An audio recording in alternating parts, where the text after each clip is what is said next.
Qué bueno cerrar este simposio hablando sobre la anticoagulación en una situación especial e interesante que es la anticoagulación en personas mayores. Hoy estamos entonces el doctor Raúl Reyes, él es fellow de cardiología y yo soy internista y geriatra y trabajo acá en la Fundación Santa Fe. Bueno, para nadie es un secreto que Colombia no es ajeno al proceso de transición demográfica que está viviendo el mundo. Lo interesante de esto es ver que esta transición demográfica, y me refiero a esto que miren que vivíamos en 1985 en una pirámide poblacional y el último censo del 2018, esa población joven cada vez disminuye más y actualmente nosotros vivimos más o menos como en un rombo poblacional. Esta transición demográfica que le tomó a países como Francia 100 años, a nosotros nos tomó 30 años y tenemos que estar preparados no solo desde el punto de vista de políticas públicas, sino nosotros como médicos atender a esta población y tener el conocimiento suficiente de las características especiales no solo en anticoagulación, sino en el resto de condiciones. Cuando nosotros envejecemos ocurren unos cambios fisiológicos en cada órgano, en cada tejido. Generalmente se ha visto que cuando nosotros alcanzamos más de los 60 años, la disfunción endotelial asociada no solo a enfermedades como la diabetes, la hipertensión, la arteriosclerosis, también aumenta. Hay cambios en el sistema de coagulación, por ejemplo, aumenta el fibrinógeno, el factor 7, el factor 8.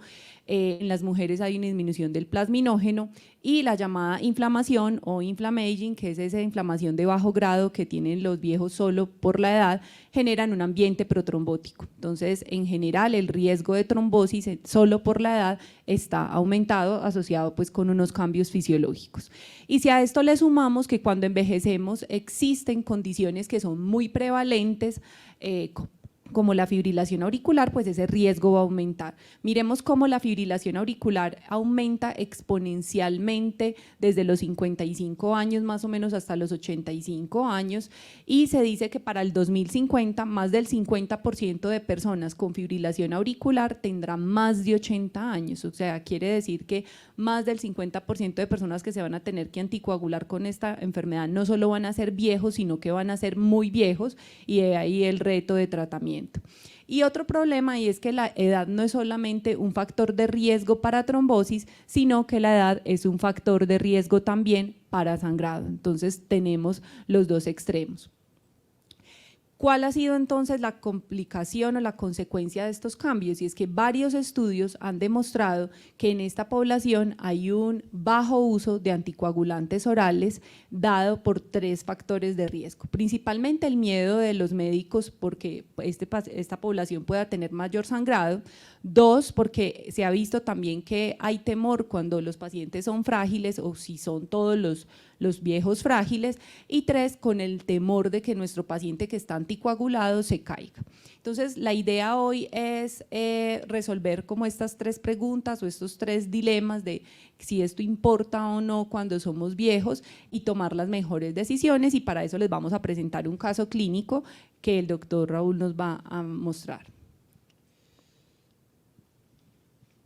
Bueno, buenos días. Traemos este caso porque creemos que es representativo de lo que queremos discutir. Es una paciente de 100 años que vale la pena destacar que es un escenario que cada vez encontramos de forma más frecuente en nuestra práctica clínica diaria. Femenina, reside en Bogotá, actualmente es cesante, tiene 10 hijos y es viuda. Su motivo de consulta fue básicamente la traba de la familia porque la veían muy ahogada. Ella describe un cuadro clínico de 3 días de evolución que inicia con malestar general, astenia, dinamia, cambios en el apetito. Un día después, presenta ya un deterioro de su clase funcional y empiezan a aparecer un edema en miembros inferiores de predominio vespertino. Y ya al día de la consulta deciden traerla porque la paciente tiene un franco deterioro de su patrón respiratorio, hay sibilancias audibles a distancia y pues la traen al servicio de urgencias de nuestra institución. Sus antecedentes, pues como ustedes pueden ver, y el objetivo de traer esta diapositiva es que vean el fenómeno de multimorbilidad que tiene esta paciente. Es una paciente hipertensa, tiene una falla cardíaca de origen hipertensivo asociado, con un último ecocardiograma que muestra una buena fracción de eyección, buena función valvular. Tiene una neuropatía crónica que no se ha estudiado, no tiene estudio espirométrico, es diabética, enfermedad renal crónica, que también es una consideración muy importante dentro de lo que vamos a discutir, y una historia de osteoporosis con fractura de cuerpos vertebrales a nivel lumbar. Otra diapositiva que tiene como objetivo demostrar la polifarmacia del paciente que tiene edad avanzada. Como ustedes ven, utiliza insulina, medicación antihipertensiva para su falla, el tratamiento que ha recibido para la osteoporosis, el uso de inhaladores y utiliza además de eso oxígeno suplementario 24 horas en casa. Estos son sus antecedentes quirúrgicos, importante pues que tiene una historia de un reemplazo de cadera izquierda por una osteoartrosis, no es alérgica a ningún medicamento y no tiene ningún antecedente familiar de consideración. El examen físico de la paciente destacaba que llegó con cifras tensionales elevadas, una frecuencia cardíaca ciertamente ahí sobre el límite, con marcado trabajo respiratorio y una saturación de oxígeno que lograba mantener 93%, pero con un requerimiento de máscara no de inhalación a 15 litros minuto, afebril y con una medida de peso y talla, como ustedes ven en la diapositiva, un índice de masa corporal calculado de 28.58. Solamente para comentarles, en el examen físico la paciente tenía hallazgos congestivos, una ingurgitación yugular grado 2, había presencia de ruidos cardíacos arrítmicos de baja tonalidad, tenía crépitos en las bases, un déficit de pulso y además de eso edema de miembros inferiores con fobia bilateral. Este es el electrocardiograma que le toman en el servicio de urgencias, donde vemos un trazo pues, característico de una fibrilación auricular con respuesta ventricular no controlada, y pues en ese momento la paciente no tenía el antecedente, pues se tiene la consideración de que es un diagnóstico de fibrilación auricular de novo. Esta es la radiografía de ingreso de la paciente, claros signos congestivos y hallazgos compatibles con edema pulmonar. Siguiente, la paciente va a la unidad de cuidado intensivo, allá recibe pues, un tratamiento vasodilatador, un esquema de ventilación mecánica no invasiva y terapia diurética hasta que logran la compensación de su falla cardíaca y es trasladada finalmente a piso. Y aquí viene el escenario que queremos discutir y es, ahí es donde el médico se enfrenta a la decisión de cómo anticoagularla y si vamos a anticoagular a una paciente con estas características, es decir, vamos a anticoagular a una paciente de 100 años, ¿eso tiene alguna relevancia? ¿Hay alguna implicación dentro de todo esto? ¿Importa la edad cuando tomamos la decisión de anticoagular a alguien? Bueno, la edad claro que importa cuando vamos a anticoagular a un paciente. Ya veíamos que no solamente la edad es un factor de riesgo para trombosis y para sangrado, sino que también la edad es un factor para determinar el beneficio de la anticoagulación. ¿Qué quiere decir esto? Que el NNT en fibrilación auricular para prevenir trombosis es mucho menor en adultos mayores comparados con jóvenes, o sea, los que de verdad se benefician de la anticoagulación son los viejos y por ende la edad se importa porque quiere decir que entre más viejo probablemente mayor beneficio va a tener en cuanto a trombosis. La edad también es importante porque decíamos que también es un factor que está asociado con sangrado y por eso muchos score o puntajes para sangrado incluyen la edad. La CDR incluye la edad mayor a 65 años, Hasbled mayor a 75, Hasbled mayor a 65 y la edad también es importante porque sabemos que debemos ajustar anticoagulantes orales como apixaban y dabigatran según la edad del paciente. ¿Por qué importa también la edad? Porque cuando nosotros envejecemos existen cambios farmacocinéticos que debemos tener en cuenta cuando vamos a formular una terapia anticoagulante. En general, la absorción es lo que menos se afecta cuando uno envejece, o sea, podemos estar tranquilos que yo si doy un anticoagulante oral, en general en los viejos, no por ser viejos se va a dejar de absorber, se va a absorber bien. En la distribución, si hay bastantes cambios, nosotros cuando envejecemos aumentamos la grasa corporal total, disminuye el agua corporal total y esto hace que estas personas tengan un altísimo riesgo o mayor riesgo de interacción droga-droga. O sea que cuando yo voy a iniciar un anticoagulante tengo que revisar muy bien qué otros medicamentos tiene el paciente, sobre todo para revisar si necesito quitar otro o tenga otro medicamento que tenga menos beneficio, porque ya vimos el gran beneficio anticoagulante que van a tener estos pacientes.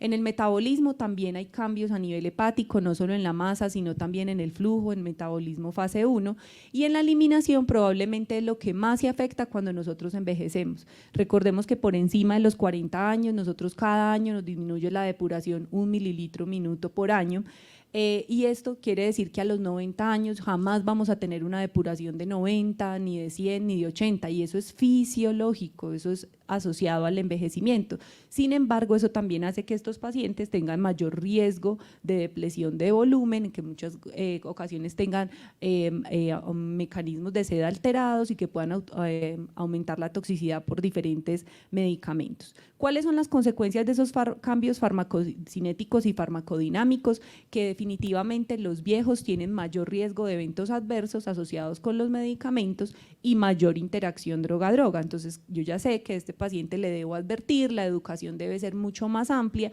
porque los riesgos van a ser mayores. Y la pregunta que nos hacía entonces Raúl es, ¿existe un límite de edad? ¿Hay una edad por la cual yo digo, no, por la edad yo ya no voy a anticoagular? Pues tenemos disponible diferente evidencia que han hecho de anticoagulación oral en muy viejos. Por ejemplo, estudio publicado en Circulation en el 2018 fue en mayores de 90 años y miremos el número tan importante de 11.064 pacientes con fibrilación auricular, y ellos que encontraron que los mismos resultados que se han obtenido en personas más jóvenes y que ya conocemos que la warfarina es mejor que la ASA en prevenir enfermedad cerebrovascular, y que los anticoagulantes orales directos son mejores que la warfarina en riesgo de hemorragia intracraneana, también aplican para mayores de 90 años, o sea que se benefician también con los mismos, digamos, resultados positivos. Este registro es un registro japonés, evaluaron también pacientes mayores de 75 años con fibrilación auricular, miren el N tan importante, 32.275, pero aquí lo interesante es que miren que incluyen 2.124 pacientes mayores de 90 años y ellos incluyen 11 pacientes mayores de 100 años, mostrando también los beneficios de la anticoagulación en esta población. Entonces, el primer mensaje de esta conferencia es que no existe una edad para uno decir que no va a anticoagular un paciente y jamás debemos medir o decir o guiar la anticoagulación solo por la edad del paciente. Bueno, ya que comprendimos que no hay una contraindicación para anticoagular a esta paciente y que además la edad tiene muchísimas consideraciones, como mencionaba la doctora, la siguiente pregunta que sería el médico que ve a esta paciente es ¿con qué medicamento lo va a anticoagular? ¿Cuál sería la mejor opción? ¿Cuál sería la mejor estrategia, la más segura? Bueno, creo que toda la mañana han hablado entonces ya que la duda de warfarina y anticoagulantes orales directos pues ya se respondió hace muchos años y no vamos a hablar de esto. Sin embargo, si nosotros solo tenemos un paciente que tiene la indicación de usar warfarina y es viejo, la podemos utilizar. No existe tampoco una edad sobre la cual uno no pueda usar warfarina. Tener en cuenta que el seguimiento del INR en viejos a veces es un poco más difícil por las condiciones de traslado, la discapacidad, la falta de cuidador, pero se puede hacer. Y también en los viejos ese tiempo para alcanzar los INR normales está mucho más prolongado. Por ejemplo, después de uno tener unos índices supraterapéuticos, el viejo se va a demorar un poco más en alcanzar esos INR normales. ¿Qué tenemos que decir entonces de dabigatran, rivaroxaban y apixaban? Siempre los geriatras nos quejamos que los adultos mayores son excluidos de todos los estudios, que no están bien representados, que no hay cómodas recomendaciones de diferentes procedimientos o medicamentos. Sin embargo, esto no ocurre con los anticoagulantes orales, porque ustedes pueden ver acá cómo en los diferentes estudios, el RELY, el ROCKET y el Aristotle tenían una buena representación de adultos mayores por encima de más de 75 años, en el 40% eran en el RELY, el 44% en el ROCKET y el Aristotle 30% tenían más de 75 años. Entonces podríamos estar tranquilos en extrapolar, digamos, estos resultados a esta población. Sin embargo, hay subestudios muy claros también de los mayores de 75 años. Con el dabigatran, tener en cuenta que la edad sí es un factor independiente para aumento de concentraciones plasmáticas. En el caso de fibrilación auricular, recordemos que los europeos refieren que se debe ajustar siempre la dosis en mayores de 80 años y considerarlo entre 75 y 79 años. Frente al rivaroxaban hay algo interesante y que podría, digamos, ser positivo en la atención del adulto mayor, y es la dosis única diaria. A veces hay pacientes que solo tienen un hijo que puede ir por la mañana a dar medicamentos y ya es la única opción en que les puedan dar las pastas y no más el resto del día. Entonces eso sería lo interesante, y tampoco con el rivaroxaban hay necesidad de ajuste de dosis según la edad del paciente. Con el apixaban, ¿qué es lo atractivo? Pues la evidencia en cuanto a menor riesgo de sangrado. Ya sabemos que esta población es la que más, de los que más riesgo de sangrado tienen, y pues esto obviamente es llamativo e interesante. Recordemos que el apixaban en caso de fibrilación auricular, pues ya lo han visto hoy, se debe ajustar dosis en mayores de 80 años si tienen también alguna característica de creatinina o peso, y también lo hace atractivo pues obviamente el uso en falla renal. Por eso con esta paciente, teniendo en cuenta pues su edad, su riesgo de sangrado y la enfermedad renal, se decidió anticoagular con apixaban. Bueno, muy bien. Entonces, ya que decidimos con qué anticoagularlo y que tenemos claro que los anticoagulantes directos son más seguros que los antagonistas de la vitamina K y que bajo ningún aspecto vamos a antiagregarlos como reemplazo de la anticoagulación, pasamos a la valoración geriátrica de esta paciente. Importante, en el 2017 la paciente tenía una independencia funcional total, de un Bartel calculado de 100, es decir, más o menos a sus 94 años era completamente independiente. Y en la valoración actual, la paciente pues ha tenido un declinamiento funcional, eso con base en las hospitalizaciones recientes, tiene una dependencia moderada, actualmente calculada en 55/100. También es muy importante dentro de la valoración geriátrica hacer la escala de fragilidad. En este caso, esta paciente tenía un puntaje de una escala de fragilidad de 6 puntos, lo cual significa que vivía con moderada fragilidad. Entonces, ¿qué debemos saber de la fragilidad? O sea, esto yo creo que también es una consideración importante dentro de la práctica clínica de las personas que manejamos anticoagulación, es esa persona que vemos frágil o que consideramos frágil, ¿cómo objetivizamos eso primero que todo? Y si esa fragilidad es o no una contraindicación o una consideración importante para anticoagular a un paciente. Bueno, la fragilidad se refiere a una disminución de la reserva fisiológica. Si quisiéramos ser un poquito más precisos, la fragilidad puede verse como cuando uno ve a una persona de 60 años y uno dice, uy, pero este señor parece de 70, o uno lo ve y dice, este señor es de 80, pero a ojo parece de 100. Eso probablemente es la fragilidad, y es que usted biológicamente es mayor a lo que su cédula dice, y eso hace que usted sea más vulnerable a diferentes, digamos, eventos adversos en salud. ¿Qué pasa con la fragilidad? La fragilidad ha sido observada como un factor de temor o de miedo para prescribir anticoagulantes.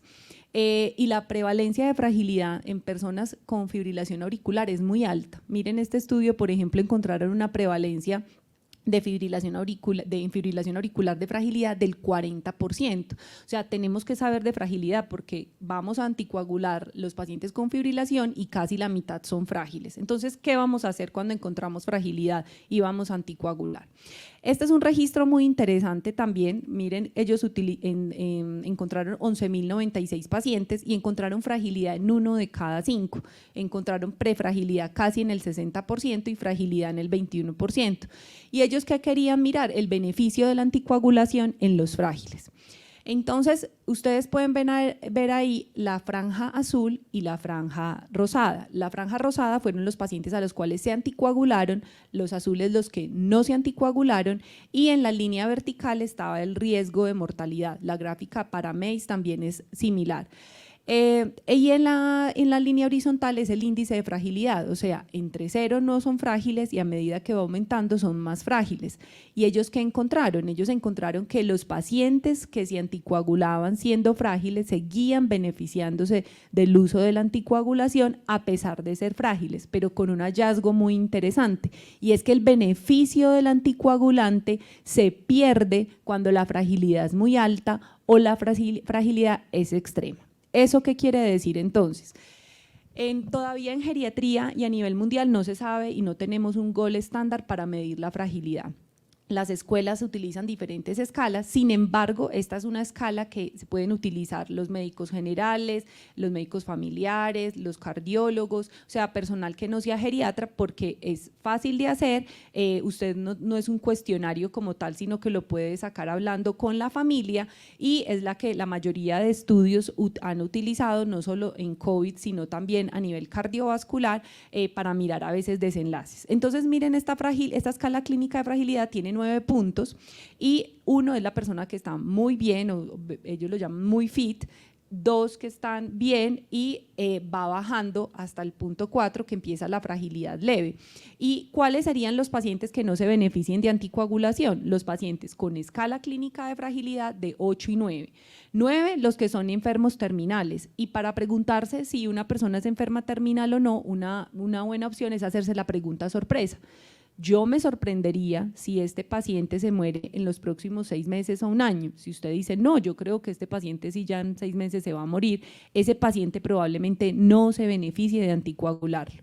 Y los otros que no se benefician de anticoagulación son los pacientes que viven con fragilidad muy severa. Eso quiere decir que dependen completamente del cuidado de otra persona, y que esta persona está vulnerable en el sentido que si le da una neumonía, una infección urinaria, probablemente está tan frágil que eso lo va a llevar a la muerte. Generalmente están postrados en cama. O sea que en esas 2 condiciones de fragilidad estaría indicado no anticoagular. Sin embargo, hay preguntas, todavía esto es un tema en la cardiogeriatría muy reciente, y lo que tendríamos que mirar es cuál sería la mejor escala para medir fragilidad en estos pacientes. Sin embargo, mientras tanto, podemos utilizar la escala clínica de fragilidad que ya les mencionamos.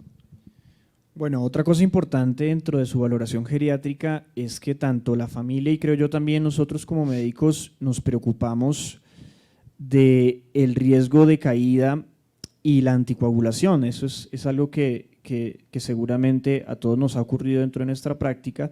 Particularmente esta paciente pues tenía una historia de osteoporosis, una historia de fracturas ya relacionadas con esa osteoporosis de la columna lumbar, tenía un reemplazo de cadera, o sea que presumimos que su capacidad, digamos, motora, de coordinación motora podría estar comprometida, y había presentado además, dice la familia, 3 caídas en el último año con traumas menores.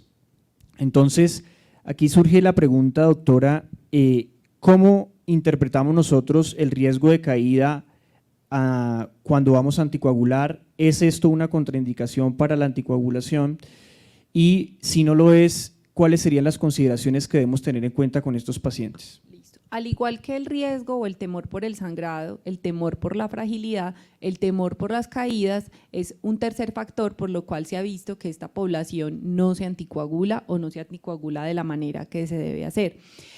Las caídas en general, cuando uno revisa el tema de caídas y anticoagulación, la mayoría de revisiones dicen, no, mire, eso no es un problema y usted se tiene que caer 295 veces al año para que usted le supere el riesgo, digamos, de caerse o de una hemorragia intracraneana al beneficio del anticoagulante. Eso sale de un estudio muy viejo, es un estudio publicado en 1999, donde ellos hicieron un análisis de Markov para determinar cuál era el riesgo cuando el riesgo de caer podía influenciar la terapia antitrombótica en pacientes mayores con fibrilación auricular. Y ese análisis es donde ellos sacan ese número, pero es que en 1999 pues solo había antagonistas de la vitamina K, y encontraron eso, que el paciente se tenía que caer 295 veces para que se superara el beneficio del anticoagulante. Sin embargo, ¿qué es lo que sabemos actualmente y cuál es la evidencia más reciente? Este estudio es muy interesante, es hecho por el grupo de Yale. Lo que ellos hacen es mirar cuando llegan los pacientes a urgencias por caídas y caídas recurrentes. Miremos que incluyeron 31.823 pacientes que se habían caído y que estaban anticoagulados, un muy buen número, y ellos ¿qué encontraron? Y dijeron, mire, aquí los que llegan a urgencias con caídas no hay diferencias en que estén anticoagulados o no, o sea, se caen lo mismo, en eso no hay diferencia. Pero en lo que sí encontramos diferencia es que los pacientes que están anticoagulados frente a los que no están anticoagulados, cuando se caen recurrentemente se mueren más, y se mueren más por sangrado.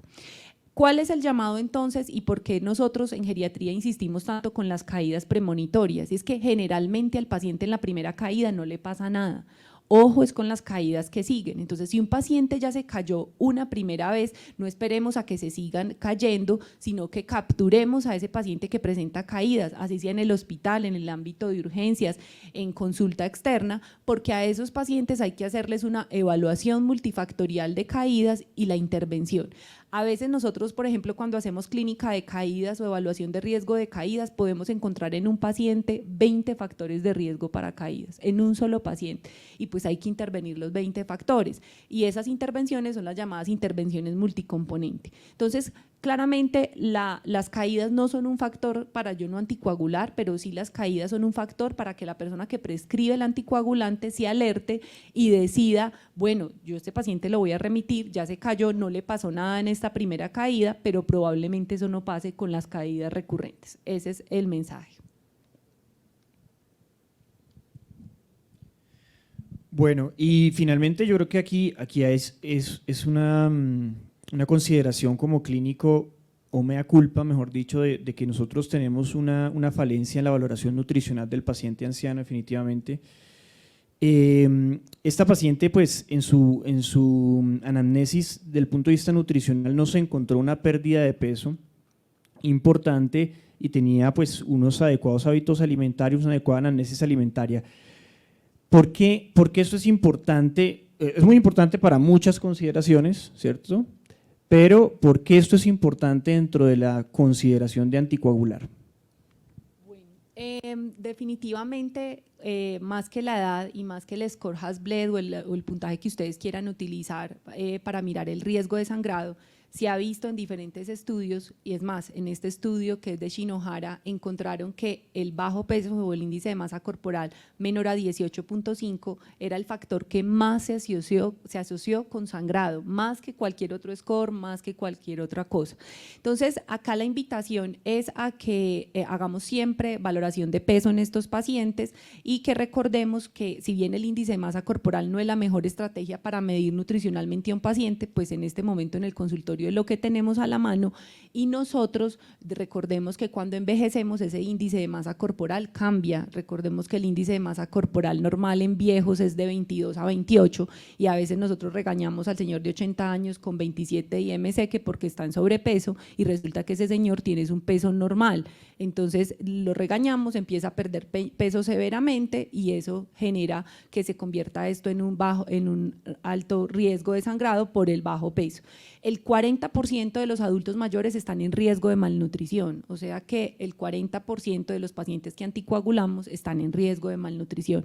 Entonces recordemos que la depuración hepática y renal de muchos medicamentos también dependen del IMC y del peso, y adicionalmente ese perfil de fragilidad físico o ese fenotipo físico de fragilidad tiene que ver también con el peso.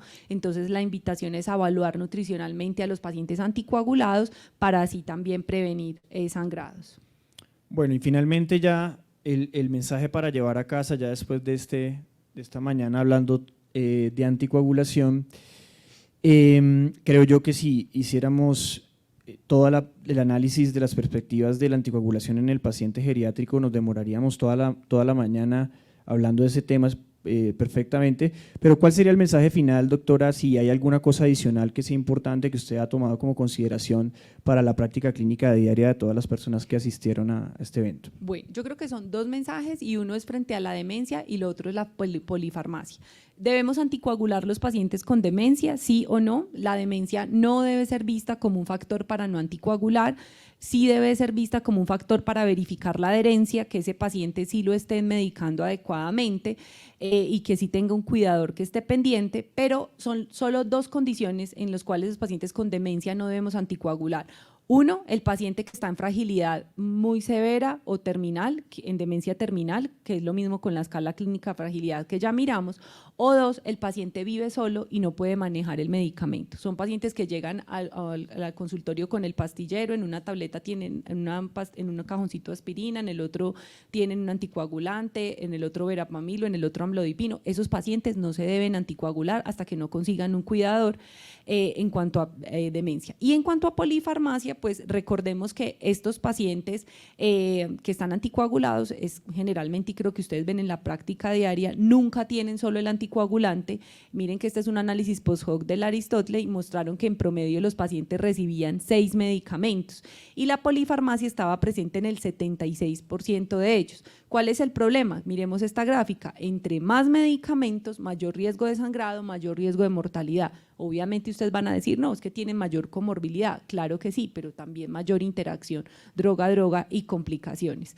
Entonces la invitación es a siempre que tengamos un paciente anticoagulado y con polifarmacia, miremos cómo lo podemos desprescribir.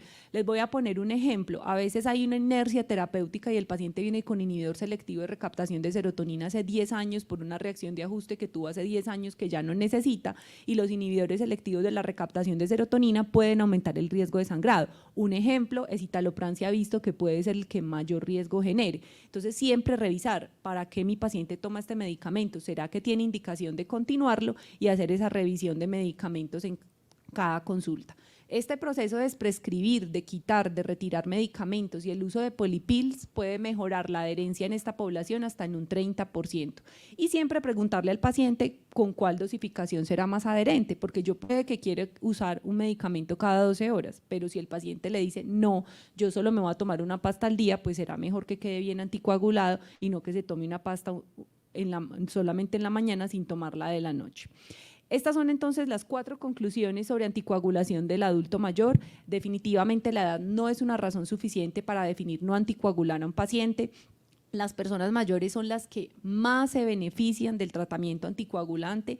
Las escalas no son las que deben predecir 100% que un paciente no se debe anticoagular, sino que las escalas son las que nos van a mostrar los riesgos. Yo como profesional de la salud debo intervenir y la valoración geriátrica integral siempre les permitirá a tratar esos factores de riesgo, el riesgo de caída, la fragilidad, la intervención nutricional, para escoger esos pacientes que de verdad no son candidatos a tratamiento anticoagulante. Muchísimas gracias. Muchas gracias.